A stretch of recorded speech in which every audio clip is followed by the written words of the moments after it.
Let me ask you something. What do you believe is holding you back from the life you want? I bet I can guess. You're probably telling yourself a story. A story about not having enough money, or not having the right connections. Or maybe you think you just weren't born with that special talent that others seem to have. It's a compelling story, isn't it? It feels real. It feels true. But I'm here today, on this day, June 10th, 2025, to tell you that it's the biggest lie you've ever told yourself. The real reason you're not moving forward has nothing to do with your bank account or your family tree. It has everything to do with what's happening between your ears.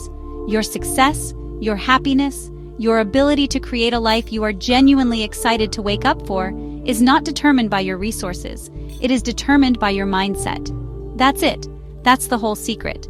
It's the one thing that separates the people who achieve incredible things from those who just dream about them. Your mindset is the operating system for your life. It controls how you see yourself, how you interpret the world, and what you believe is possible. If your operating system is outdated and full of bugs, it doesn't matter how powerful the hardware is. You will always crash. You will always feel stuck. Think about it for a second. You know people who have had every advantage handed to them on a silver platter. Money, education, opportunities galore. And yet, they are miserable. They are stuck in a cycle of self-sabotage and complaint. On the flip side, you've heard incredible stories of people who started with absolutely nothing. No money, no support, no obvious talent. Yet they built empires, changed the world, and created lives beyond their wildest dreams. What was the difference? It wasn't their circumstances. It was the internal story they chose to believe. It was their mindset. So the first thing we need to do is stop buying into the lie. The lie that you are a victim of your circumstances. The lie that you need something outside of yourself to change before you can start.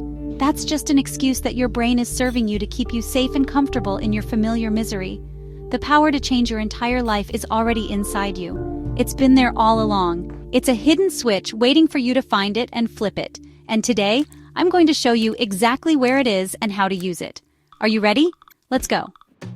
You've probably heard about the fixed mindset versus the growth mindset. It's a fantastic concept. The fixed mindset says, my intelligence and talents are what they are. I can't change them. The growth mindset says, I can get better. I can learn. My effort matters. This is a great starting point. But I want to take you deeper, because just knowing about these two mindsets isn't enough. There's a switch that sits underneath them, a fundamental mechanism that controls whether you operate from a place of growth or a place of fear. This is the master switch that rewires your brain for unstoppable success. This switch controls your default reaction to life.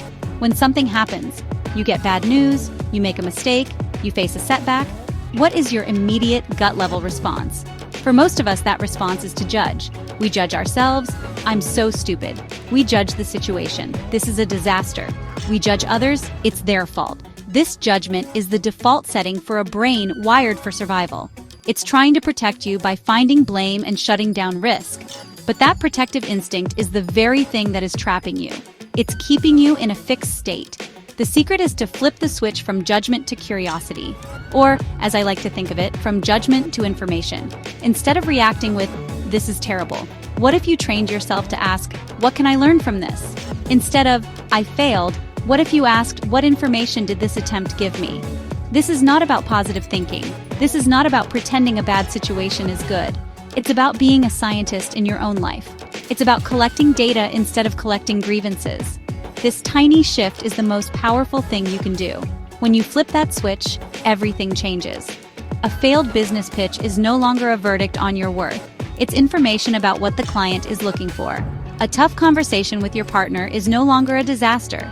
It's information about what needs to be healed in your relationship. A mistake at work is no longer proof of your incompetence.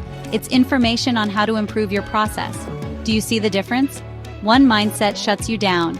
The other one opens you up. One keeps you stuck. The other one forces you to grow. This is the secret switch.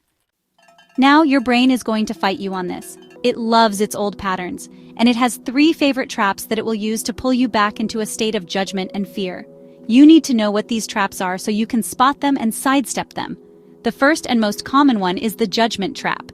It's the instant reflex to label things as good or bad. It's the inner critic that goes on a rampage the second you do something imperfectly. This trap keeps you small because you become terrified of making a mistake. You can't learn if you're constantly beating yourself up. The second trap is the comparison trap. Oh, this one is brutal, especially in a world of social media. You scroll through your phone and see everyone else's highlight reel. Their perfect holidays, their amazing promotions, their beautiful families, and immediately your brain starts doing the math. You compare their life to your own messy reality, and you come up short. Comparison is the thief of joy, but it's also the killer of progress. You start thinking, why even try? I'll never be as good as them. You're running your race by looking in someone else's lane. It's a guaranteed way to trip and fall. The third trap is the sneakiest of all, the perfection trap. This one disguises itself as a virtue. You tell yourself, I just have high standards. But perfectionism isn't about high standards. It's about fear. It's the fear of being judged. It's the fear of not being good enough. So what do? You research endlessly. You plan and replan. You wait for the perfect time to start. But the perfect time never comes. Perfectionism is just a fancy word for procrastination. It's an excuse that stops you from ever putting yourself out there and actually doing the work. It's a gilded cage that feels safe but keeps you imprisoned. These three traps, judgment, comparison, and perfection, are the guardians of your comfort zone. They work together to make sure you never take a risk, never try something new, and never step into your own power. They feed you a constant stream of excuses, all designed to keep you exactly where you are. But now you know their names. You can see them coming, and when you see them, you can call them out for what they are. Simple tricks of a fearful mind. And you can choose to step around them and move forward anyway. Let me tell you about Jamie. Jamie wanted to start a small bakery from her home. She wasn't a professional chef. She just loved to bake. Her first attempt was a disaster. She tried to sell her cakes at a local market, and she barely sold anything. The old mindset, the judgment mindset, would have said, "You failed. You're not good enough. People don't like your baking. Give up." That would have been the end of the story. But Jamie had flipped the switch. She didn't see the unsold cakes as a judgment on her worth. She saw them as information. So, she started asking questions. She talked to the few customers who did buy from her. She asked the other vendors what sold well. The information she gathered was priceless. People wanted smaller, individual portions, not whole cakes. They were looking for gluten-free options, and her simple vanilla flavor wasn't exciting enough. This wasn't failure, it was market research. It was a roadmap showing her exactly what to do next. She went home, changed her recipes, and came back the next week with single-serving gluten-free lavender honey cupcakes. She sold out in 2 hours. This is the mindset of every successful person I have ever met. They do not see challenges as a stop sign. They see them as a GPS recalculating the route. When someone tells them no, they don't hear "you are not worthy." They hear "not this way." It's a subtle shift in hearing, but it changes everything. It transforms a soul-crushing rejection into a simple course correction. This is how ordinary people achieve extraordinary things. It's not about having some magical talent. It's about their resilience. It's about their ability to extract the lesson from the loss and keep moving. Think about any great inventor, artist, or entrepreneur. Their stories are not straight lines to success. They are filled with detours, dead ends, and spectacular-looking failures. Thomas Edison didn't fail 1,000 times to make a light bulb. He successfully found 1,000 ways that would not work.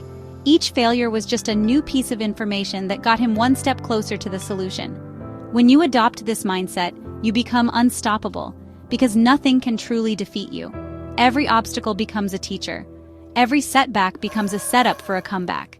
You stop being afraid of trying because you know that even if you fall, you will fall forward. This isn't just fluffy, motivational talk. This is science. There's a concept called neuroplasticity, and honestly, it's one of the most exciting discoveries about the human brain. For centuries, we believed that our brains were fixed by the time we reached adulthood. The brain you had was the brain you were stuck with. But we now know that's completely wrong. Neuroplasticity means your brain is like plastic. It's malleable, it's changeable.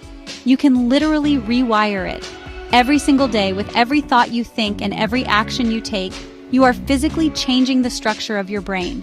Think of your brain as a dense forest. When you think a thought or perform an action for the first time, it's like hacking a new path through the undergrowth with a machete. It's hard work. The path is rough and barely visible. But if you walk that same path every day, what happens? The path gets wider. It becomes smoother. The weeds get trampled down. Eventually, it turns into a well-worn trail, and then a road, and then a superhighway. It becomes your brain's default route. It becomes automatic. This is how habits, both good and bad, are formed. When you intentionally choose to flip the switch from judgment to curiosity, you are starting a new path. The first few times, it will feel unnatural. Your brain will want to slide back onto that old, familiar superhighway of self-criticism and fear. It will scream at you that this new path is wrong and dangerous. You have to consciously force yourself to walk it. You have to say, nope, we're going this way today. You have to deliberately ask, what can I learn from this? Even when every fiber of your being wants to crawl into a hole and declare it a disaster. But here's the magic. The more you practice this new thought pattern, the stronger that neural pathway becomes. And at the same time, the old pathway of judgment begins to grow over with weeds from disuse. You are literally weakening the old connection and strengthening the new one. Over time, curiosity and learning will become your new default. It will become your automatic response. You won't have to try so hard. You will have successfully rewired your brain for growth. You have the power to do this.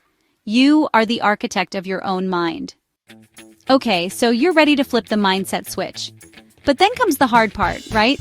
The discipline. The part where you have to force yourself to do things you don't want to do. We all think discipline is about gritting your teeth and using superhuman willpower. We picture a Navy SEAL suffering through a brutal workout or an entrepreneur working 20-hour days, fueled by pure grit. And we think, I don't have that. I'm not built that way. And that's another lie. We have to shatter this myth of willpower because it's holding you back. Discipline is not about suffering. It's not about having more willpower than the next person. True, sustainable discipline is about something much smarter and much easier. It's about systems. Highly successful people don't have more willpower than you. They just have better systems. They understand that willpower is a finite resource. It's like a muscle that gets tired. You can't rely on it to get you through the day, every day. So instead of relying on willpower, they design their lives and their environments to make doing the right thing the easiest option. They make good habits automatic. Think about an Olympic swimmer. Do you think they wake up every single morning feeling excited to jump into a cold pool at 4 a.m.? Of course not. They're human. But they don't rely on feeling motivated. They have a system. Their alarm goes off. Their swimming bag is already packed by the door from the night before. Their training partner is waiting for them. The entire process is on autopilot. They've removed the decision-making. They don't have to use willpower to decide whether to go. They just go. The system carries them forward. This is the secret that the most disciplined people in the world know. Discipline isn't about being tough. It's about being smart. It's about creating a structure that supports your goals, so you don't have to constantly fight against your own lazy, comfort-seeking brain. You are not weak or lazy because you can't force yourself to stick to a new habit. You just have a bad system. Or more likely, no system at all. Once you stop blaming yourself and start focusing on building better systems, everything gets easier. You can achieve the discipline of a Navy SEAL, not by suffering more, but by thinking smarter. So, how do you build these systems? It's simpler than you think. Let's start with the habit loop, a concept popularized by Charles Duhigg. Every habit has 3 parts: a cue, the trigger, a routine, the action, and a reward, what your brain gets out of it. To build a new habit, like exercising in the morning, you need all 3. The cue could be your alarm clock going off. The routine is putting on your workout clothes. The reward could be the feeling of accomplishment, or a delicious smoothie you only let yourself have after a workout. Design the loop, then just focus on executing it. But what if the routine feels too big? That's where the 2-minute rule comes in. This is a game changer. Whatever new habit you want to start, scale it down to something that takes less than 2 minutes to do. Want to read more? Don't commit to reading a chapter a day. Commit to reading 1 page. Want to start meditating? Don't commit to 20 minutes. Commit to 1 minute. Want to go to the gym? Just commit to putting on your gym clothes.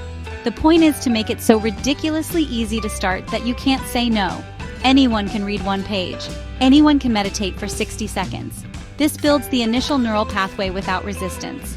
Starting is the hardest part. The 2-minute rule makes starting easy. Next, you have to design your environment and your identity. If you want to eat healthier, don't keep junk food in your house. That's forcing you to use willpower every time you open the cupboard. That's a losing battle. Make healthy food visible and easy to grab. That's environment design. Then shift your identity. Don't say, I'm trying to eat healthy. Say, I am a healthy eater. Don't say, I'm trying to work out. Say, I am an athlete. When you change your identity, your behaviors will naturally align with that new belief. You start asking yourself, what would a healthy person do right now? The answer becomes obvious. Finally, use tools like mental rehearsal and micro-commitments. Before you go to sleep, mentally rehearse your morning routine. Visualize yourself waking up, putting on your gym clothes, and walking out the door. This primes your brain for success. And use micro-commitments. Tell a friend you're going to the gym. Lay out your clothes the night before. These tiny actions create momentum and make it harder to back out. They are small promises to yourself that build integrity and trust. Combine these strategies, the habit loop, the 2-minute rule, identity shifts, and environment design, and you build a fortress of discipline that requires almost zero willpower to maintain. We've covered a lot. We've talked about the lie of your circumstances and the truth of your mindset. We've uncovered the hidden switch that moves you from judgment to learning. We've unmasked the traps of comparison and perfectionism. We've debunked the myth of willpower and shown you that discipline is just a system you can build. You now have the blueprints. You have the instruction manual for rewiring your brain and engineering your habits for unstoppable success. The mind is the master key. But a key is useless until you put it in the lock and turn it. Knowledge is not power. Action is power. You can read 100 books like this. You can listen to 1,000 podcasts. You can feel inspired for an hour or a day. But inspiration is temporary. It's a spark. It's your job to pour gasoline on it and turn it into a bonfire. And that only happens when you take what you've learned and you apply it. Right now, not tomorrow, not next week, not when you feel ready. Because you will never feel ready. You just have to start. You have to interrupt your old patterns with a new action. So here is your assignment. I want you to pick one thing, just one. First, choose one mindset shift. Is it flipping the switch from judgment to information the next time you make a mistake? Is it catching yourself when you fall into the comparison trap on social media? Pick one specific scenario and commit to handling it differently, just once. Write it down on a piece of paper and put it where you can see it. That's your new rule. Second, choose one discipline practice, just one, and make it a 2-minute action. Is it meditating for 1 minute when you wake up? Is it putting on your running shoes and standing by the door?